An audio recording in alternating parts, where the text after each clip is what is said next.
दोस्तों लाइक और सब्सक्राइब जरूर करें।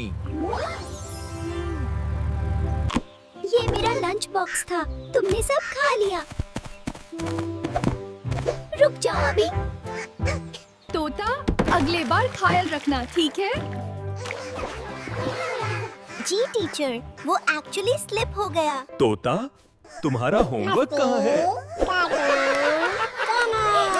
वो मेरे दोस्त के पेट में चला गया। वो मेरा बैग है, वापस करो। पहले पकड़ो तो सही तोता।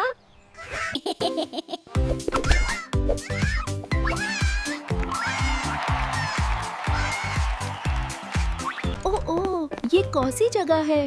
तोता, यहाँ देखो। दोस्त,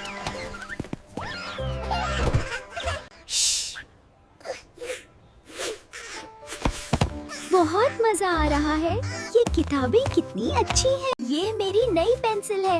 उप्स, ये तो टूट गई। कोई बात नहीं दोस्त, हम मिल बांट कर इस्तेमाल करें। बेबी तोता और बिल्ली का चक्कर।